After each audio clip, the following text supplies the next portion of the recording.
The early buzz on the Hoka One One Mach 4 is that it could be one of the best daily trainers of 2021.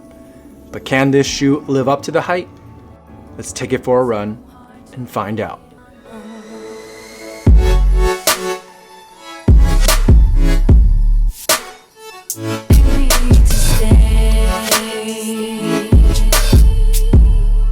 It'd be easier for me. Oh, but there's something holding on with the way we long gone.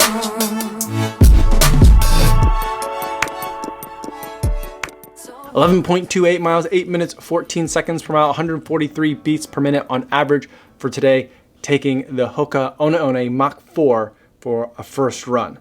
And before I give you my thoughts on this shoes, I do want to go over some disclosures. This is a pair of shoes that was sent to me by Hoka for the purpose of review. However, they're not paying me to make this video or to use the shoe, and they're not going to get a chance to preview any of my footage or my thoughts before you guys get a chance to see this video on YouTube. So with that disclosure out of the way, let's talk about the Hoka One One Mach 4.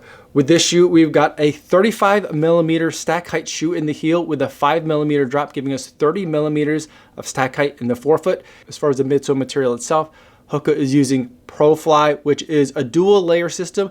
One part of it is a softer midsole foam that you're going to be landing on. That's this gray part here.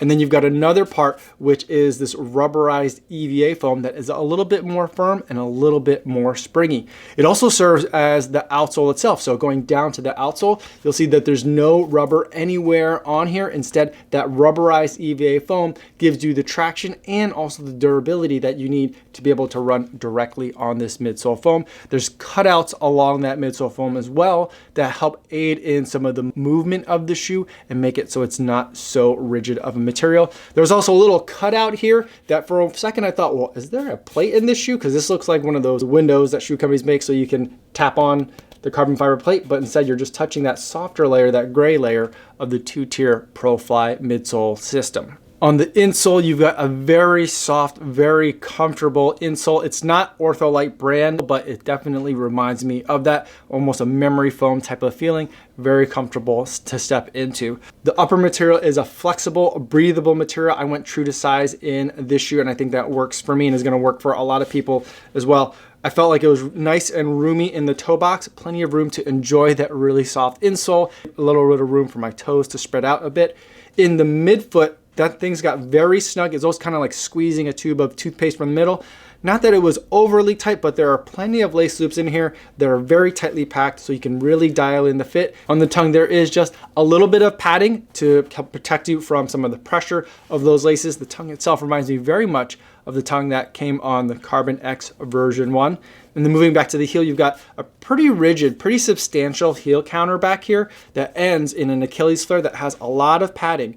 Overall, in this entire design, there's a lot of stuff that's going on in this shoe, but Hoka's managed to put this together in a way that makes it not look like it's a super padded shoe, that it doesn't look like it's a super tall stack height shoe. They're adding in a lot of these comfort elements without drawing a huge amount of attention to it. I mean, relatively speaking, yes, the Achilles flare is quite noticeable, but relatively speaking, there's a lot of comfort features that are built into this shoe without making it look like it's a super chunky max cushion shoe. They're doing it in a way where the form is certainly following the function. The best thing about it all is that all these features are coming together in a package that's very lightweight, 8.0 ounces for my US men's size 9. So what is it like to run in this shoe?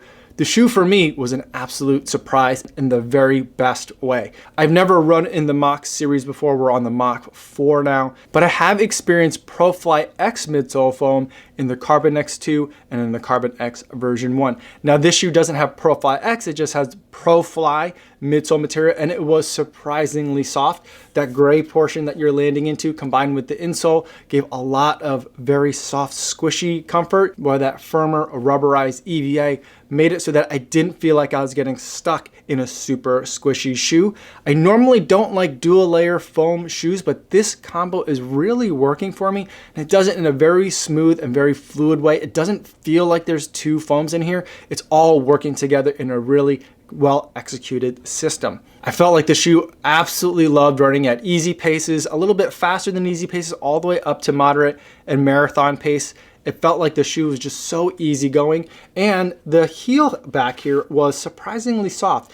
There's something about this shoe that almost kind of invites you to heel strike. It's not a heel striker shoe by any means, but I found that sometimes when I was accidentally landing a little bit further back, it was just really nice and pleasant. And what it ended up doing is, if my foot was landing a little bit kind of out of alignment and landing on the heel a little bit, it would take that impact point and almost kind of gently nudge it and rotate it and roll it through forward into a direction that was more correctly aligned.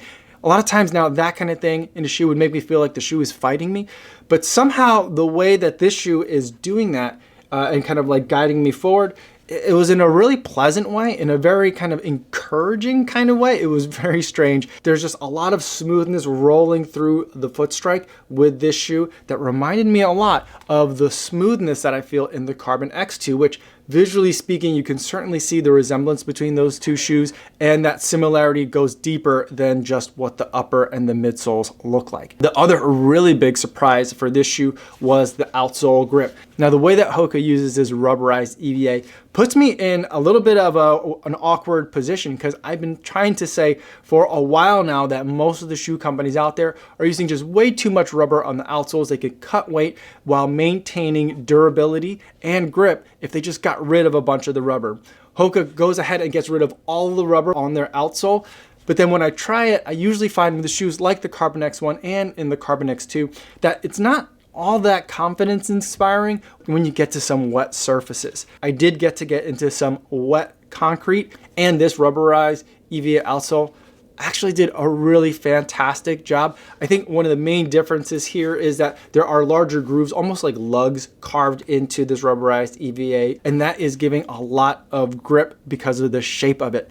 Now, I wouldn't say that these are going to be great cross-country trainers by any means. I think if I was on wet grass, the concerns that I would have with a direct contact EVA midsole foam would probably still be there. But at least in terms of the conditions that I was able to put this shoe through, I feel like as far as a road shoe goes, I'm very impressed with the way that this outsole is performing. Now, also a part of this run, I did throw in 1 mile at marathon pace with a little bit of a pickup in pace towards the end of it, followed immediately by some strides. So I had a range of paces that I was able to test this shoe. I felt like at marathon pace, the shoe just cruises very nicely, although I think it really loves to be in kind of like easy and just a little bit faster than easy. It kind of gets you into a little bit dangerous territory if you're looking for a shoe that's just gonna be very nice to run on all your easy days. I feel like this shoe wants to go a little bit faster than that. There's a smoothness to it that makes running those easy paces and slightly faster than easy paces just so effortless. Where I didn't like the shoe so much was as I was starting to get closer towards half marathon pace, I felt like at that speed, the shoe needed a little bit more kind of like input and nudging to kind of stay at that pace. It wanted to slow down just a little bit. I felt like there was a little bit more effort required to get it towards half marathon or even towards threshold paces in the shoe for today. And then when I got it up to strides, which is a little bit faster than that still, I didn't have a problem getting up to speed running strides. The shoe is really lightweight, and again, everything functionally is working well together. But when you are turning over a lot faster and you're putting more into the ground as you're pushing off to go faster, I feel like that's where the softness of the shoe starts to become a little bit of a liability, because then I feel like it's just not giving me back enough in order to keep up with me at those faster paces. So for me, I thought that with a shoe that looked like this and with the name like Mach 4, that it would be a little bit more of kind of that tempo trainer. But for me, what I'm ending up finding with this shoe is that this is solidly in the daily training category with the ability to go up to some of those moderate paces. So a great long run shoe. It's very comfortable to run in. And I think the fact that it doesn't love being at faster speeds is completely fine, because you still have that Carbon X2 that you can pair with this. And I think that these two shoes are going to make for some fantastic companions in someone's lineup. Mach 4 for your easy days and for your long runs, even the long runs with some marathon paces in it. I think that this can handle it really well.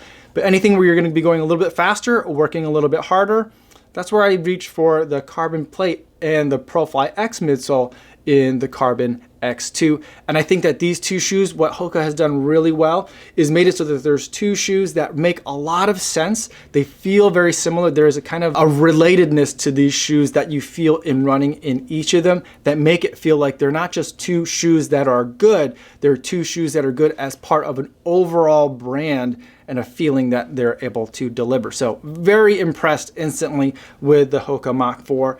Is it going to be the best daily trainer of the year? I'm not sure. It's still very early in 2021 to be able for me to give that title, but it's certainly going to be in the running. It's a very good shoe. So those are my thoughts on the Hoka Mach 4 after just the first couple of runs. Let me know in the comments if you have any other questions. I'd love to answer them down there, or better yet, feel free to stop by the live stream that I do just about every day right here on YouTube, 3 p.m. Central Time. You can always ask me anything you like. That's all I have for today, everybody. Thanks for making it all the way to the end of the video. Hopefully you guys are staying safe out there on your runs, and I'll see you in the next one. Yo, what's going on?